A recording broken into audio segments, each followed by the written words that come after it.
Buenos días. En primer lugar, me gustaría agradecer la presencia del profesor Carlos Villandurán, presidente y fundador de la Asociación Española para el Derecho Internacional de los Derechos Humanos y, además, alto comisario de las Naciones Unidas para los Derechos Humanos durante más de 20 años. Su dilatada experiencia en organizaciones gubernamentales y no gubernamentales, además de en el ámbito académico, en lo relativo a los derechos humanos, le han llevado a un profundo conocimiento de la paz en el derecho internacional. Hoy, sin menospreciar el resto de sus obras, destacamos especialmente la Declaración de Luarca sobre el derecho humano a la paz, además de otras publicaciones vinculadas al desarrollo de la paz internacional. El profesor Carlos Villandurán ha tenido un alto impacto en el ámbito humanitario. Sus estudios se han centrado en demostrar que la paz va más allá de la estricta ausencia de conflicto armado. Es un concepto vinculado al desarrollo efectivo de todos los derechos humanos y además del progreso económico, político y social. Así, la paz se convierte en un principio de interpretación y de reorganización de los derechos humanos. Hace especial hincapié en que el derecho internacional es cauce necesario para lograr la paz, a la vez que democratizar las instituciones como las Naciones Unidas y aplicar nuevos estándares en el derecho internacional de los derechos humanos. Con este camino se criminalizarán aspectos que dañan el progreso de estados sólidos. Cabe tener en cuenta que, tal y como afirma el profesor Carlos Villandurán, la paz es una condición previa para el pleno disfrute de los derechos humanos y que sin estos es imposible la creación de una sociedad pacífica. Es por ello que el profesor Villán es uno de los fieles propulsores a que la comunidad internacional reconozca el derecho humano a la paz.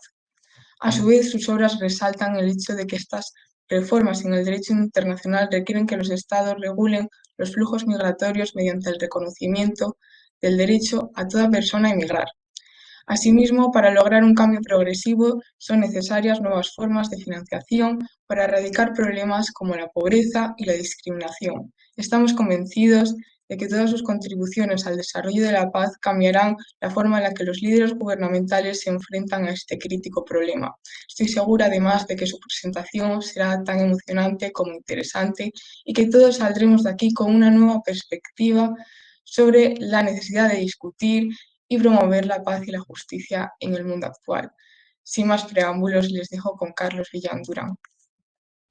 Quisiera comenzar, obviamente, agradeciendo al Instituto de Estudios para la Paz y la Cooperación de Oviedo la organización de este Congreso sobre Paz y Justicia, que cae justamente en unos tiempos, en unos momentos de tremenda actualidad por la crisis planetaria múltiple que estamos sufriendo en el mundo y de la que nadie está ausente, ni nadie se puede librar.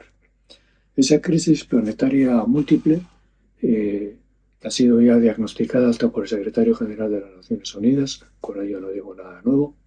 Se trata, en primer lugar, de una crisis climática que ya viene arrastrándose desde principios de siglo, pero que ahora ya tiene cada vez más visos de crisis profunda y no hay casi ya posibilidades de retorno, porque el deterioro de la crisis climática es evidente debido a la pérdida de biodiversidad y a la contaminación que genera el cambio climático y el calentamiento de la atmósfera, que ya lo sentimos todos en cualquier sitio donde vivamos.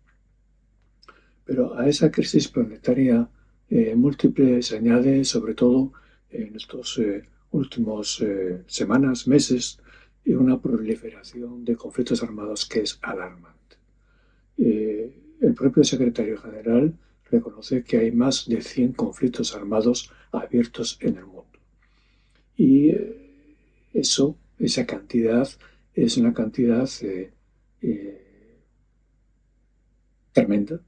Es una cantidad que nunca se había producido desde la Segunda Guerra Mundial, tal cantidad de conflictos armados en el mundo, y una cantidad también que nos pone de relieve que el sistema de seguridad internacional y de paz y seguridad y de seguridad colectiva que establece la Carta de las Naciones Unidas no funciona.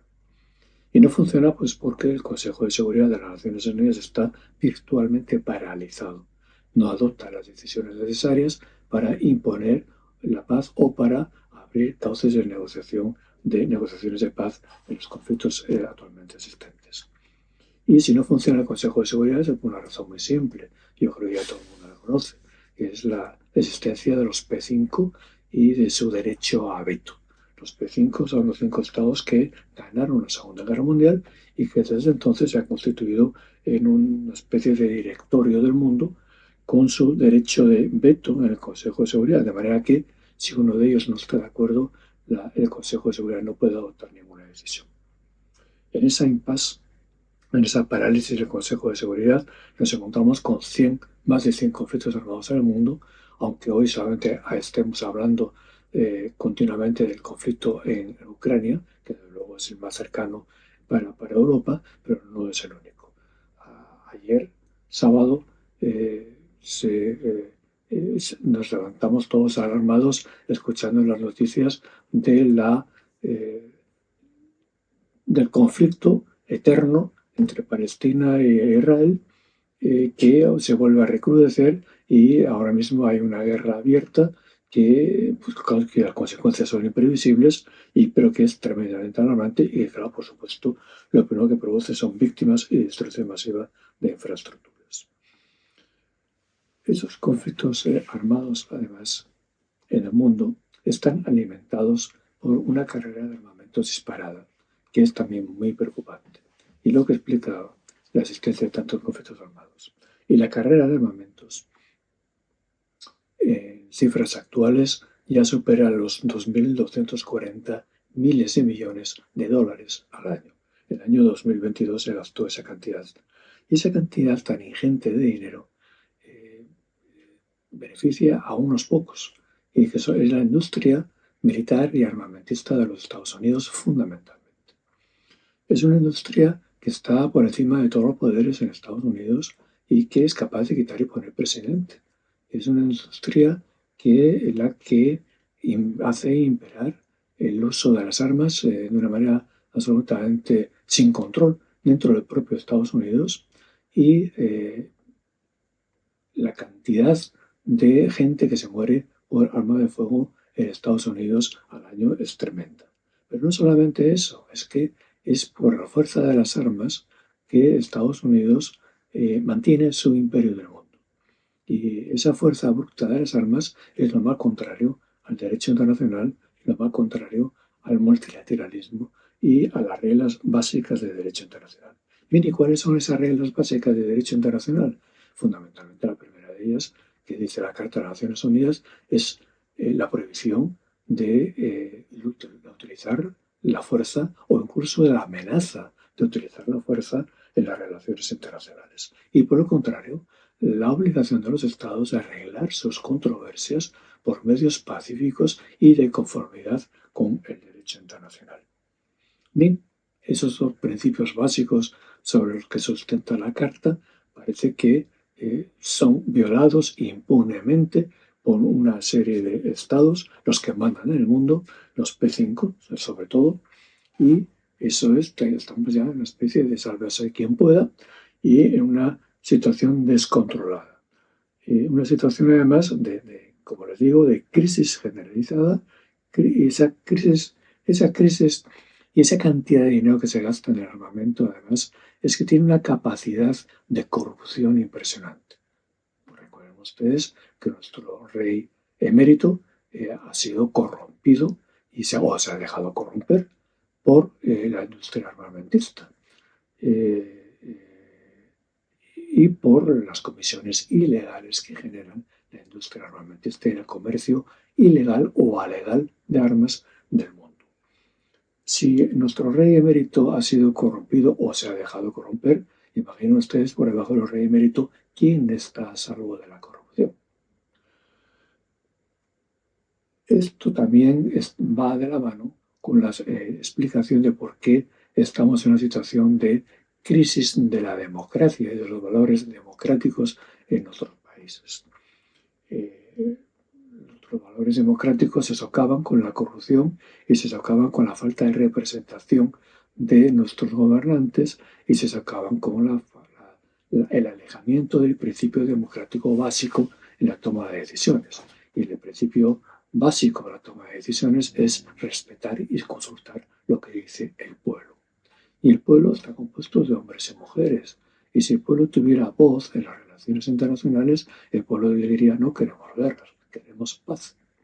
Y eso es lo que, como sociedad civil, entendemos que es lo que tenemos que reivindicar a nuestros gobiernos y a nuestros estados. Nuestros estados se tienen que democratizar interior y exteriormente. En la estructura exterior es evidente que las Naciones Unidas tienen un déficit democrático crónico desde que nació la organización. Porque sí es cierto que en la Asamblea General están representados los 193 estados que componen la organización, pero también no debemos olvidar que esa representación la monopoliza los respectivos gobiernos de esos 193 estados. Pero, lamentablemente, el gobierno no puede representar a todo el Estado. Eso es un eufemismo diplomático y político. La realidad es que el Estado es mucho más complejo y está representado además por otros poderes del Estado, en un Estado democrático, como es el poder parlamentario, el poder legislativo y, sobre todo, también el Estado, estamos las personas, los seres humanos, la sociedad civil, organizada o sin organizar o a medio de organizarnos, las ONGs, las organizaciones de la sociedad civil. Todo ese conglomerado de actores internacionales no están debidamente representados ante las Naciones Unidas. Y ese déficit democrático es el que habría que corregir también. Cuando en el año 2005 el entonces secretario general de la organización, Kofi Annan, propuso a la Asamblea General en una cumbre de jefes de Estado reformar la Carta de las Naciones Unidas en profundidad, propuso una reforma de frente y urgente de la composición del Consejo de Seguridad. No propuso abiertamente revisar el derecho de veto de los P5. Eso es difícil que un secretario general lo pueda proponer, porque un secretario general está cooptado por los P5 para ser secretario general. De manera que tiene que gozar de la confianza de los P5 para poder llegar a secretario general y ser revalidado por una votación en la Asamblea General. Pero si no tiene la confianza de los P5, esa persona nunca llega a secretario general. Luego, si tiene la confianza de los P5, nunca va a proponer que los P5 hagan cesión de su privilegio del derecho a veto. Y esas son unas certidumbres que me llevan a pensar que la reforma de la Carta es inviable. La reforma de la Carta es inviable porque la propia Carta establece cómo se puede enmendar. Los artículos 108 y 109 de la Carta son contundentes y dicen claramente que se requiere una mayoría de 3/5 de los Estados miembros de la Asamblea General, pero dentro de esa mayoría de 3/5 que se podría conseguir, sin embargo, tienen que estar presentes ineludiblemente los 5 P5 del Consejo de Seguridad. Es decir, los 5 que tienen derecho a veto y que no quieren de ninguna manera entrar a debatir o a negociar una reforma de la Carta. Eso en términos puramente jurídicos, pero en términos políticos también está claro que podrían estar en minoría en la Asamblea General, esos P5. Por supuesto que lo están, son 5 votos de 193 estados, son una minoría, pero como tienen esa cláusula, es la llave para abrir la enmienda a la reforma de la Carta, el principio democrático también se quiebra en esta materia tan esencial. La reforma de la Carta, yo ya estoy convencido desde el año 2007 que es imposible, porque las reformas que propuso Kofi Annan, que fueron muy juiciosas, no fueron tenidas en cuenta en la cumbre de jefes de Estado del año 2005 y desde entonces para acá no ha habido ningún intento serio de reforma de la Carta más. Y no es que los estados, la mayoría de los estados hayan hecho abdicación de su deseo de que la Carta se reforme, es que son conscientes de que con ese texto de Carta, con esos artículos 108 y 109, es imposible seguir adelante en un proyecto de reforma de la Carta si no contamos con el consenso de los P5. De manera que la reforma que proponía Kofi Annan fracasó en el año 2005 y hasta ahora no ha habido otras propuestas tan firmes como las de Kofi Annan.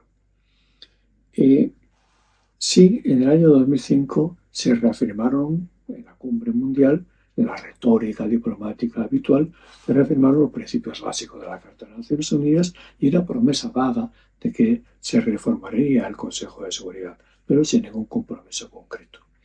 Hoy, en el año 2023, podemos constatar que no se ha dado un paso adelante en ninguna de las maneras y que, al contrario, lo que hemos asistido ha sido a un deterioro de las relaciones internacionales manifiesto, que es lo que nos ha colocado en el abismo mundial en el que estamos presentes actualmente, con una proliferación de conflictos armados, con una amenaza de conflictos atómicos ya real, palpable, porque la Federación de Rusia ya lo ha dejado ver a través de su dirigente Putin, lo ha anunciado y ha amenazado con utilizar el arma nuclear si se siente amenazado en su territorio.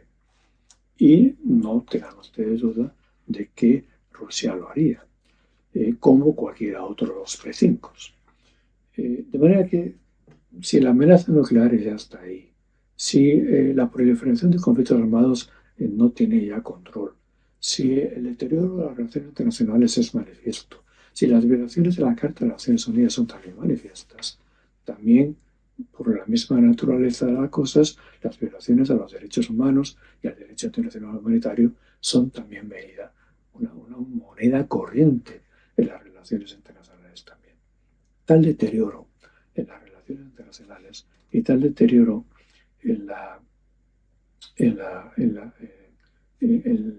en la preservación de la paz, que es el principio básico, esencial de la Carta de las Naciones Unidas, nos ha llevado a cifras gravísimas, alarmantes de la situación actual, como por ejemplo la pandemia de COVID, que no se generó por casualidad, se generó porque es una derivación de la crisis climática y de la pérdida de biodiversidad.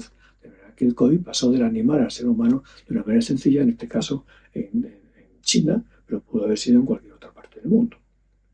La crisis del COVID en los 3 últimos años ya ha producido más de 700 millones 70 millones de afectados, y ha producido 7 millones de muertos.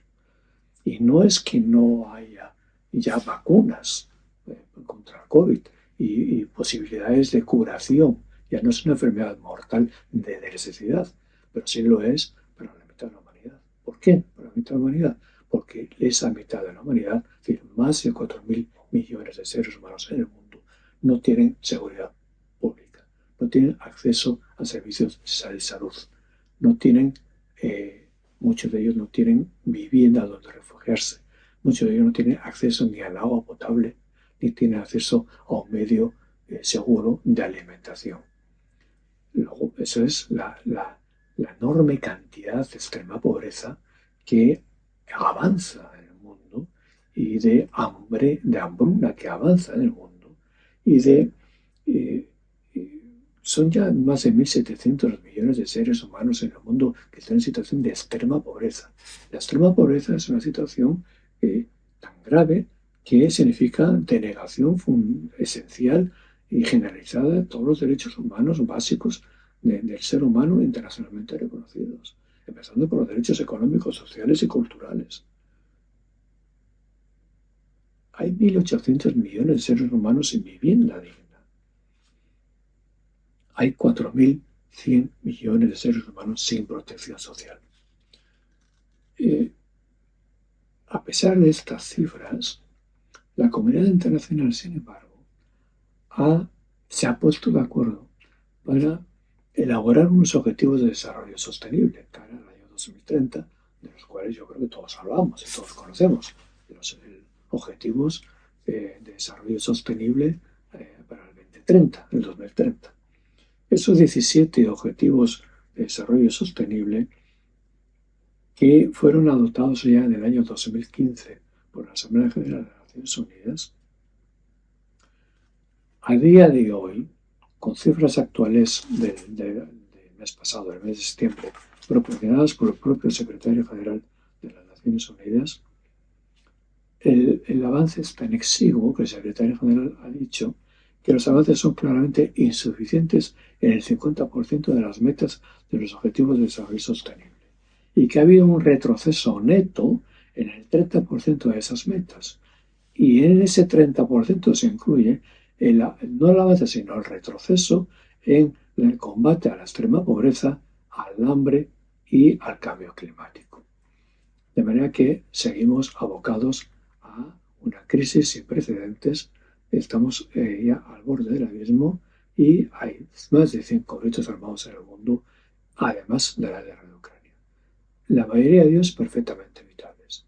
Si pudiera funcionar el Consejo de Seguridad y si hubiera voluntad política, habría posibilidad de frenar los conflictos armados y de, sobre todo, abrir vías de negociación para que las diferencias entre los estados se pudieran reconducir por vía política. Un ejemplo claro es la guerra de Ucrania. Es una guerra hasta cierto punto artificial, una guerra espoleada por los intereses de los estados que les interesa que haya un conflicto armado ahí. ¿Quién gana la guerra de Ucrania? Fundamentalmente quien gana son los Estados Unidos. ¿Por qué?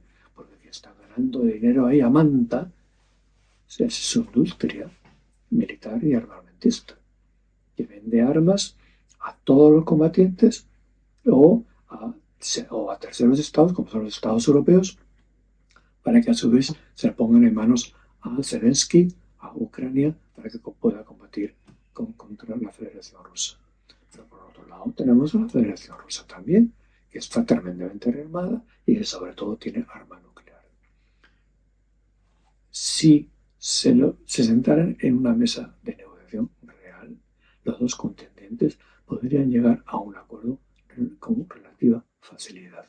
Y ese es el papel de las Naciones Unidas. Si las Naciones Unidas no es capaz de sentar a los contendientes en una mesa de negociación, las Naciones Unidas sirve para muy poco. Además, los objetivos de desarrollo sostenible no se podrán conseguir nunca, ni en el año 2030, ni en el 50, ni en el siglo XXII, mientras los estados no acuerden un procedimiento definitivo para financiar correctamente cómo se va a alcanzar esos objetivos de desarrollo sostenible.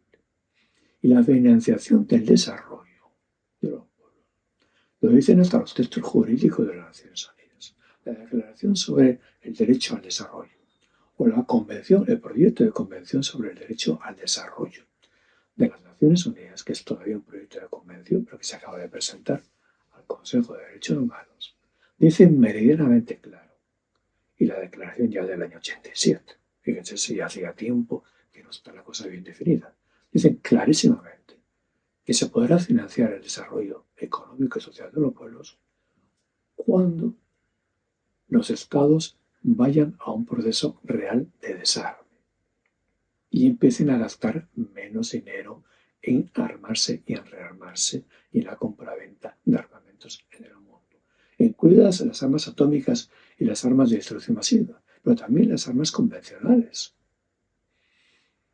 España es el noveno país exportador de armas en el mundo.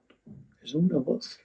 Las armas son un negocio. Es un negocio que por el volumen que maneja es un negocio que da más dinero, deja más dinero que el narcotráfico o que el tráfico de seres humanos, que son los tres grandes negocios ilegales del mundo. El que está por encima de todos es luego el negocio de las armas. Entonces, nuestra convicción como sociedad civil es que esto lo tenemos claro. Y lo que queremos trasladar primero a la sociedad civil, pero también, sobre todo, trasladarlo a los Estados miembros de las Naciones Unidas, es que la única respuesta que hay a la crisis múltiple planetaria que estamos sufriendo actualmente es conseguir que la paz sea declarado un derecho humano. Porque la paz es el requisito previo y fundamental para que pueda haber desarrollo y pueda haber disfrute de los derechos humanos en el mundo. Sin paz no habrá desarrollo y no habrá disfrute de los derechos humanos. Por eso nosotros pensamos que la paz tiene que ser consagrada como un derecho humano. Pero no de una manera retórica. Sí existe el derecho humano a la paz, como sí existe el derecho al medio ambiente. El derecho al medio ambiente fue proclamado por primera vez por el Consejo de Derechos Humanos en el año 2021. Pero el hecho de proclamar el derecho al medio ambiente como un derecho humano no quiere decir que ya se esté respetando. Quiere decir que damos el primer paso en el ámbito jurídico para, a continuación, elaborar los mecanismos para que ese derecho sea exigible ante los tribunales de justicia y los estados tengan que acomodar sus intereses y su actuar en función del respeto a ese derecho. Todo eso es lo que está por hacer en el ámbito del derecho al medio ambiente. Pero evidentemente para nosotros el derecho al medio ambiente es un elemento esencial del derecho a la paz, como lo es el derecho al desarrollo. Porque sin paz y sin desarrollo no hay protección de los derechos humanos y tampoco habrá protección por consiguiente del derecho al medio ambiente tampoco. Tenemos por consiguiente una concepción holística de la paz. La paz no es solamente ausencia de violencia armada, que por supuesto lo es, pero que tenemos que acabar con esos más de 100 conflictos armados que hay en el mundo. Pero no solamente eso, además de acabar con los conflictos armados, inmediatamente también la paz, un elemento esencial es el derecho al desarme. Mientras no consigamos que el deseo del desarme se convierta en un derecho que podamos exigir a nuestros poderes públicos, a nuestros gobiernos, que efectivamente entren en una dinámica de desarme real y controlado internacionalmente por las Naciones Unidas, monitorizado por las Naciones Unidas, no habrá progresos reales en materia de desarme. Por consiguiente, el derecho al desarme es un componente esencial del derecho humano a la paz. La situación actual, por consiguiente, es penosa en el ámbito de los derechos humanos y los que nos dedicamos a la defensa de los derechos humanos lo vemos como una auténtica tragedia, porque lo que se había conseguido a lo largo del siglo XX, que costó muchísimos años, costó más de 50 años montar el sistema universal de protección de los derechos humanos en el ámbito de las Naciones Unidas, vemos que se está socavando continuamente, como se están socavando los principios básicos de las Naciones Unidas. ¿Por qué? Porque los que violan los principios básicos de las Naciones Unidas y los derechos humanos lo violan en completa impunidad. No reciben castigo ni sanción y se sienten completamente impunes. Y esa impunidad es la que genera unas violaciones masivas también. Bien, la consecuencia de todo esto es que por mucho que proponga ahora, en el año 2023, el actual secretario general, un plan de rescate para las personas y el planeta, un aumentar la financiación de los Objetivos de Desarrollo Sostenible, una reforma de las instituciones financieras internacionales, volver a proponer erradicar la pobreza, reducir las desigualdades, reforzar la cooperación internacional, reformar el Consejo de Seguridad y las instituciones financieras internacionales, sabemos que son un brindis al sol que no se va a realizar porque los que tienen la clave para esas reformas no están por la labor. Esos siguen estando por la labor únicamente de dominar el mundo bajo el imperio de la fuerza bruta, bajo el imperio de sus fuerzas armadas, y eso no es hacer derecho, no es crear relaciones internacionales, no es multilateralismo. Eso es la negación del derecho internacional y por consiguiente del derecho internacional de los derechos humanos también.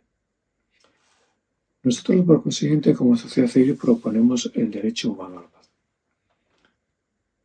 El año 2023, la Asamblea General consciente de la situación de crisis generalizada en la que estábamos inmersos, proclamó el año 2023 como el Año Internacional del Diálogo como garantía de paz.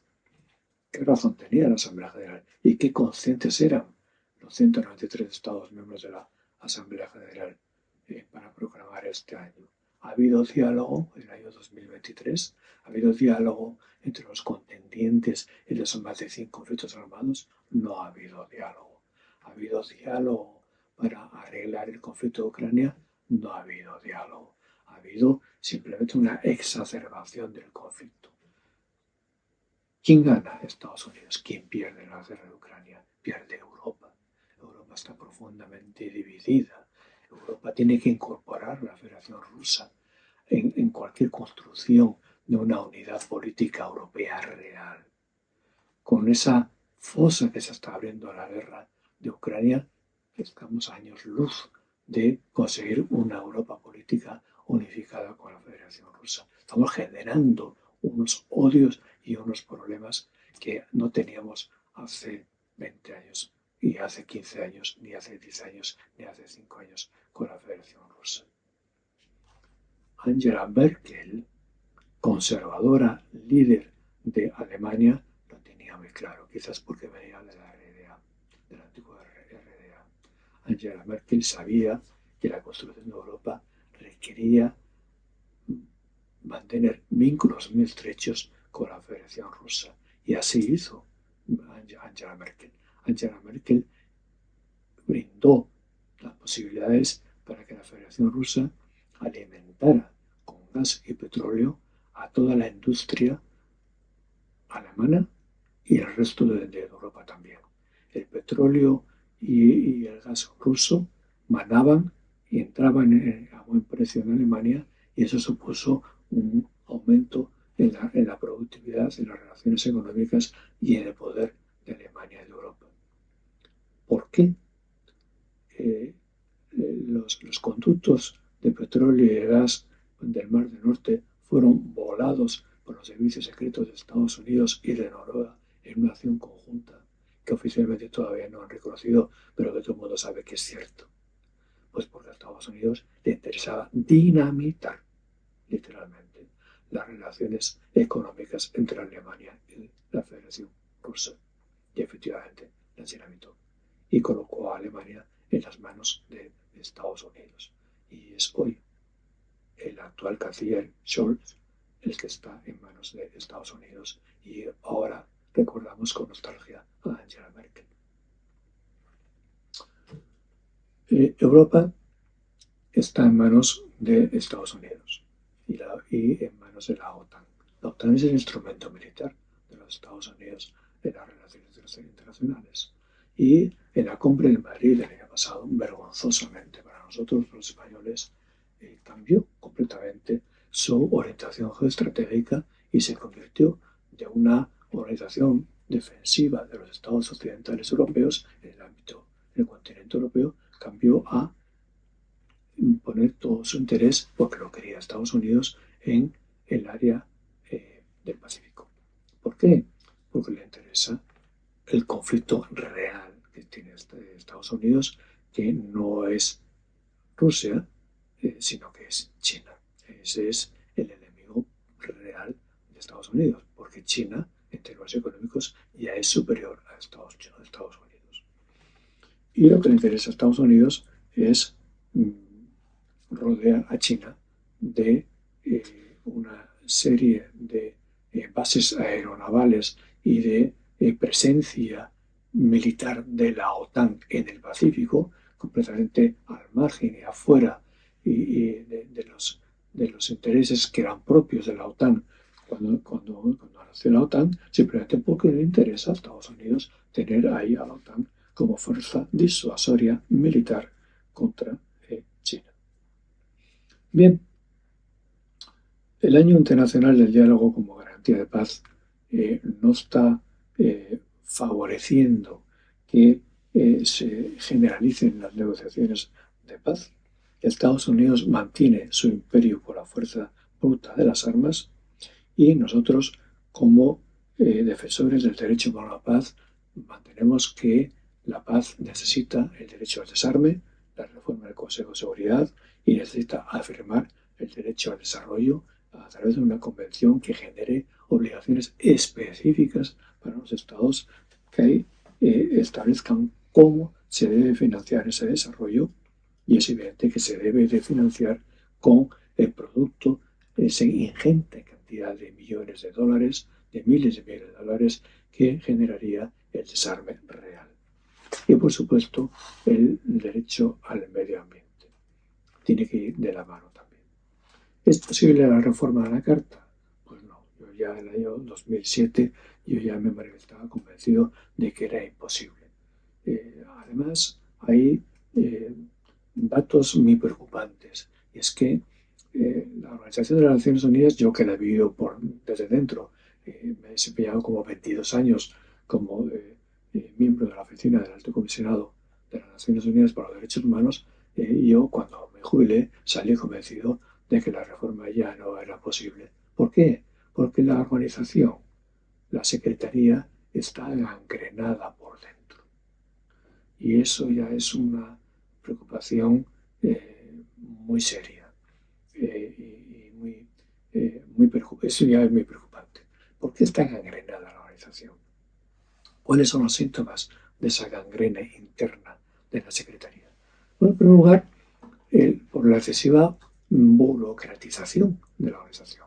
La Organización de las Naciones Unidas y sus organizaciones afines, toda la familia de las Naciones Unidas es una enorme organización burocrática. Y como toda burocracia, su gran preocupación es repetirse e incrementarse. Y repetirse y mantenerse e incrementarse. Pero toda gran burocracia además conlleva otros riesgos y otros peligros todavía más graves. Y es que no hay rendición de cuentas dentro de esa burocracia. Y lo que hay, además, es un tráfico de influencias y una corrupción generalizada. Y para rematarlo, el personal está completamente indefenso. El personal que trata de ser independiente, que trata de seguir los principios de la Carta de las Naciones Unidas, es perseguido y acosado profesional y hasta sexualmente de una manera recurrente. No hay un sistema interno de justicia dentro de la organización que pueda equilibrar un poco los derechos del personal con los derechos del patrono, que en definitiva es la organización. No se reconocen los derechos humanos básicos del personal. No se reconoce el derecho a la desindicación y de negociación colectiva al personal. En esa situación es entonces lógico que yo haya ya concluido el año 2007 que la reforma es imposible, hay que refundar la organización. Pues bien, en este año 2023, un conglomerado de ONGs, entre las que se incluye la asociación que yo presido, presentamos a la Asamblea General cuando discutían los objetivos de desarrollo sostenible y tomaban nota con alarma los estados de la falta de progreso en la consecución de los objetivos de desarrollo sostenible. Nosotros propusimos que para conseguir encarrilar esos objetivos de desarrollo sostenible había que reformar la Carta. Y si la reforma de la Carta no era posible, entonces habría que irse a una refundación de la Carta. Y por eso fue por lo que titulamos la Segunda Carta, nuestro manifiesto ante la Asamblea General. La Segunda Carta, es decir, una nueva Carta de las Naciones Unidas. ¿Y cuáles son las líneas maestras de esa nueva Carta? Pues mire, esa nueva Carta debería de guardar lo que sigue siendo valioso ya desde el año 45 en la Carta de San Francisco. Y es, por ejemplo, la afirmación de esos propósitos y principios de la Carta de las Naciones Unidas. La paz, la seguridad internacionales, el desarrollo económico y social de los pueblos y el respeto a los derechos humanos.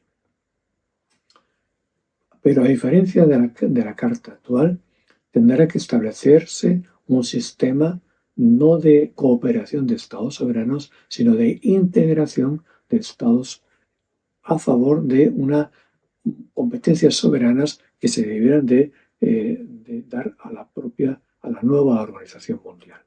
La organización mundial debería asumir determinadas competencias soberanas de los estados, de manera que hubiera un ejecutivo mundial y un parlamento mundial que pudiera imponer sus decisiones, que pudiera ser más democrático que lo que actualmente es la Asamblea General, el nuevo Parlamento Mundial.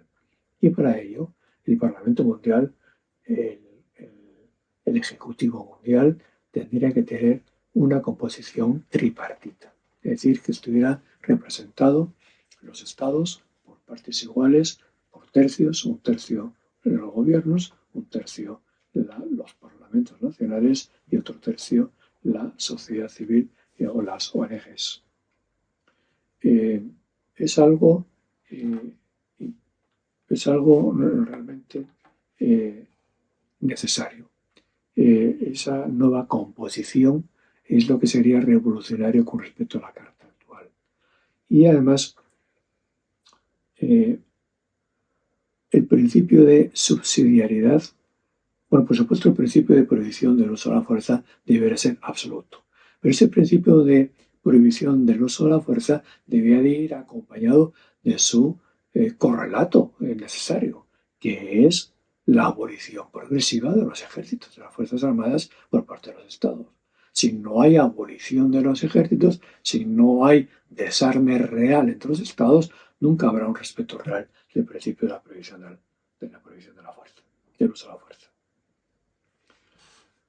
El principio de subsidiariedad en el reparto de competencias entre la Organización Mundial y los estados sería también un principio básico, por supuesto también, y el principio de solidaridad. Ese principio de solidaridad significaría el respeto a los derechos de la solidaridad.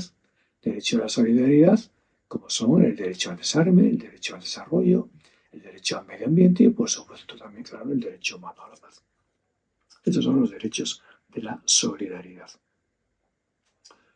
Y el derecho, claro, al medio ambiente. La protección, el desarrollo sostenible tiene que ir de la mano con la protección al medio ambiente. Bien, deberá haber un mecanismo permanente de salvaguardia de la seguridad humana y de protección civil ante las catástrofes naturales u ocasionadas por el hombre. Y deberá haber, también es muy importante, un órgano judicial mundial y vinculante para los estados, a diferencia de la actual Corte Internacional de Justicia, cuya jurisdicción solamente es obligatoria para los estados que voluntariamente la aceptan, con lo cual, en la mayor parte de los casos, la Corte no puede tener competencia porque los estados no aceptan su jurisdicción. Es necesaria una Corte mundial, un tribunal mundial internacional con jurisdicción obligatoria para todos los estados miembros de la organización. Y además, otro dato que tampoco tiene la Corte Internacional de Justicia, con una sala permanente de derechos humanos. Es decir, que esa Corte o Tribunal Mundial de Derechos Humanos, además de dirimir las controversias entre los estados de manera imperativa y vinculante para los estados, además puede recibir quejas o demandas por violaciones a los derechos humanos procedentes de cualquier país del mundo. Eso sería una sala permanente de derechos humanos, que tampoco tiene la Corte Internacional de Justicia. Hoy día, las Naciones Unidas no disponen de un Tribunal Universal de Derechos Humanos. Y ese eslabón también debiera de cubrirlo la nueva Organización Mundial. Y por supuesto, claro, la gestión burocrática de esta nueva organización mundial deberá ser bajo los principios de democratización, de transparencia y de rendición de cuentas. No puede haber margen para la impunidad en los gestores de las relaciones internacionales. Nuestros gobiernos tendrían que ser mucho más, tendrían que responder muchísimo más fehacientemente ante nuestras sociedades nacionales, ante la sociedad civil. No se le podrían refugiar en el secreto de Estado continuamente para hacer las políticas internacionales que a ellos les interesan, pero que no interesan a sus sociedades nacionales, deberán de rendir cuentas de sus relaciones internacionales, de su política internacional, de la misma manera que hoy ya en los estados democráticos rinden cuentas en nuestros parlamentos nacionales sobre el hacer en las cuestiones internas. Deberá ser por el mismo principio, deben de rendir cuentas de su actuación en las relaciones internacionales. No tiene sentido que sea la sociedad civil española la que promueva generalizadamente la paz como derecho humano y no encontremos por parte de nuestro gobierno más que el silencio. Y en ocasiones, no solamente el silencio, sino cuando el gobierno es del PP, la oposición frontal en las relaciones internacionales en las Naciones Unidas. España votaba en contra de la sociedad civil española cuando se proponían proyectos de resolución en el Consejo de Derechos Humanos o en la Asamblea General. Eso es una auténtica vergüenza. Y eso no puede seguir. No puede seguir en un Estado democrático de derecho. En fin, por supuesto, el personal de las Naciones Unidas, de esa nueva organización mundial, deberá estar regido por un estatuto de la función pública internacional, con el reconocimiento a los derechos humanos, a los derechos sindicales y laborales de todo el personal. Y con un tribunal de justicia interno que pueda dirimir las controversias entre el personal y su organización. Y en definitiva, señoras y señores, ya me pasaba el tiempo, les ruego que me disculpen, la sociedad civil, ustedes, nosotros, debemos reclamar a nuestros estados, a nuestros gobiernos, la refundación de la organización internacional. Debemos ir a una organización mundial más democrática, más profunda, más integradora de soberanías. ¿Es posible? Sí lo es. Lo es porque la inmensa mayoría de los Estados miembros de la comunidad internacional están a favor de esa refundación. Pero como quiera que, la refundación es imposible porque solamente 5 estados tienen la llave para seguir adelante o no en cualquier propuesta de reforma de la Carta, pues cerremos la tienda y abramos otra. Refundemos la Organización Mundial de las Naciones Unidas. Muchas gracias. Y recuerden, otro mundo es posible. Lo es. Adelante. Muchas gracias por su atención.